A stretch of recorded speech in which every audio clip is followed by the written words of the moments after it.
Si vous m'écoutez en ce moment, sachez que Dieu ne tient pas compte de votre passé, encore moins de votre temps d'ignorance. Par contre, il vous appelle à un repentir sincère aujourd'hui.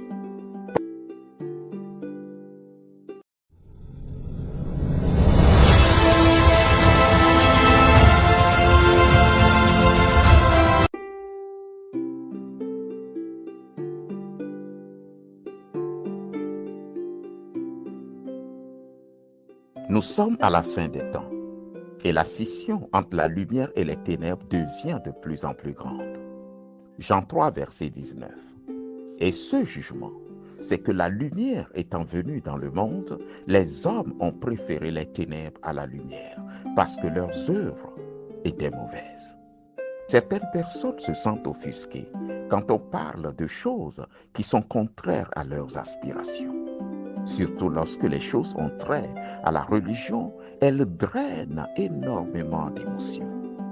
C'est pourquoi j'aimerais bien expliciter ma démarche. Dieu nous aime.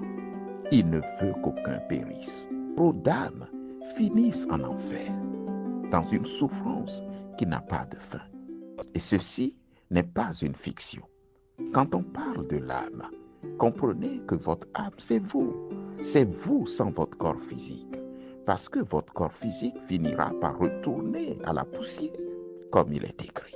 Dieu nous a envoyés pour dire ces choses, pour annoncer la bonne nouvelle et pour avertir, afin de nous éviter d'aller en perdition. Plusieurs âmes se retrouvent dans le séjour des morts, par ignorance, par lâcheté, par compromission, par convenance, par la séduction du péché et parfois même dans l'erreur, tout en étant bien sincères. Imaginons que nous sachions ces choses et que nous ne vous avertissions pas. Dites-moi ce que vous penseriez d'un ami qui sait que vous êtes en danger, mais qui ne vous avertit pas. Partagez avec nous dans les commentaires ce que vous en pensez, s'il vous plaît. Ce que nous faisons en fait n'est nullement différent de la sensibilisation. 1 Corinthiens 9, verset 16.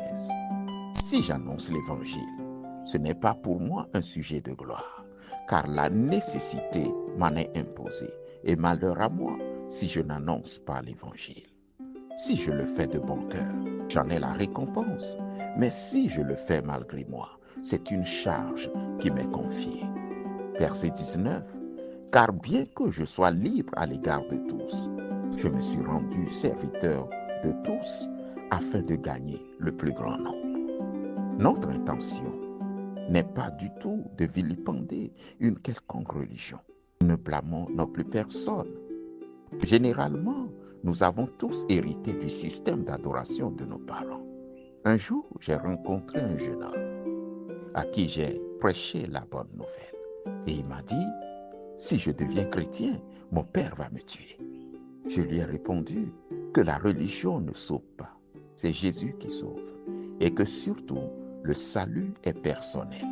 Personne ne répondra pour un autre devant le tribunal de Christ, le jour du jugement.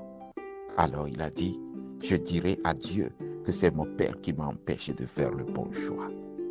Tout ce que je requiers, c'est que chacun, sans animosité, sans a priori, sans préjugés, cherche à connaître la vérité du salut pour soi-même.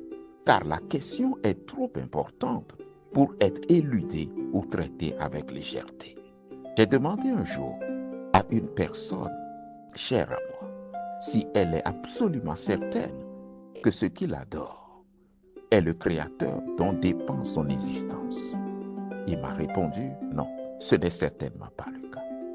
Mais son argumentaire, c'est que ces pratiques divinatoires peuvent l'aider dans la vie. Je peux comprendre ce qu'il dit. Comment peut-on faire d'une idole son Dieu tout en sachant que cette divinité n'est pas le Dieu créateur de la terre et des cieux à qui nous devons tous naturellement allégeance? Dans la cosmogonie des religions traditionnelles, on entend généralement que le Tout-Puissant, le Dieu créateur de toutes choses, est inaccessible au monde des hommes. ce qui justifierait le fait d'avoir des divinités intermédiaires. La parole de Dieu nous révèle que le Créateur de toutes choses a permis que les hommes puissent le chercher et s'efforcer de le trouver en tâtonnant, bien qu'il ne fût pas loin de chacun de nous. Acte 17, verset 27. Ceci est la voie légitime de la religion, où les hommes ont essayé de trouver Dieu par leurs propres efforts, par leur mérite et selon leur compréhension. Voilà pourquoi Acte 17, verset 30 nous dit « Dieu, sans tenir compte des temps d'ignorance, annonce maintenant à tous les hommes, en tout lieu, qu'ils aient à se repentir. » Si vous m'écoutez en ce moment, sachez que Dieu ne tient pas compte de votre passé, encore moins de votre temps d'ignorance. Par contre, il vous appelle à un repentir sincère aujourd'hui. Pendant les temps d'ignorance, la plupart de nos ancêtres ont fait ce qu'ils ont pu, adorant toute entité étrange qui leur promet prospérité ou encore puissance et domination. Finalement, ce n'est point par la religion que l'Éternel va sauver l'humanité, c'est par Jésus. Acte 4, verset 12. Il n'y a de salut en aucun autre, car il n'y a sous le ciel aucun autre nom qui ait été donné parmi les hommes par lequel nous devions être sauvés. La raison pour laquelle nous sommes sauvés en Christ n'est pas religieuse. Jésus a pris notre place. Il a été condamné à notre place. Il a subi toutes les peines de nos péchés. Ésaïe 53, à partir du verset 5.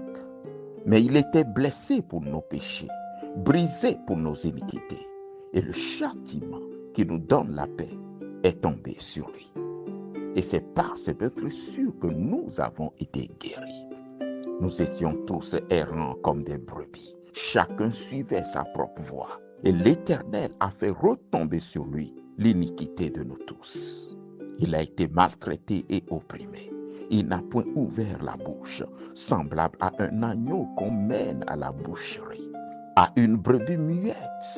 Devant ceux qui l'attendent, il n'a point ouvert la bouche.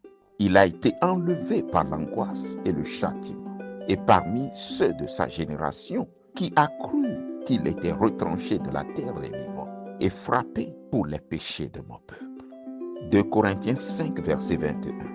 Celui qui n'a point connu le péché, il l'a fait devenir péché pour nous, afin que nous devenions en lui justice de Dieu. Nous ne nous targuons pas d'avoir la plus grande religion du monde. Il nous a aimés au point de donner sa vie en sacrifice pour nous. Voilà de quoi nous parlons. Nous l'aimons parce qu'il nous a aimés le premier. Ne passez donc pas à côté de l'amour parfait et de la main tendue du Père des esprits. Car le compte à rebours a déjà commencé. Ce temps de la grâce va bientôt prendre fin. Ne soyons surtout pas de ceux qui diront un jour avec regret, la moisson est passée, l'été est fini et nous ne sommes pas sauvés. Jérémie 8, verset 20. Que l'Éternel bénisse et qu'il nous aide. Si vous n'êtes pas encore abonné à la chaîne, abonnez-vous s'il vous plaît. Activez la cloche de notification pour ne rien rater de nos prochaines parutions. À très bientôt.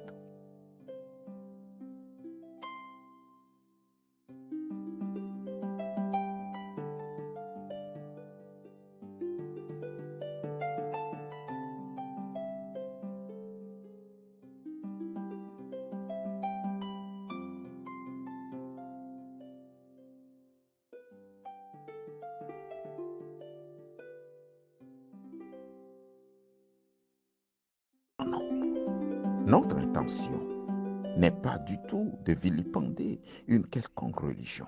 Nous ne blâmons non plus personne. Généralement, nous avons tous hérité du système d'adoration de nos parents. Un jour, j'ai rencontré un jeune homme à qui j'ai prêché la bonne nouvelle. Et il m'a dit, si je deviens chrétien, mon père va me tuer. Je lui ai répondu que la religion ne sauve pas, c'est Jésus qui sauve. Et que surtout, le salut est personnel. Personne ne répondra pour un autre devant le tribunal de Christ, le jour du jugement.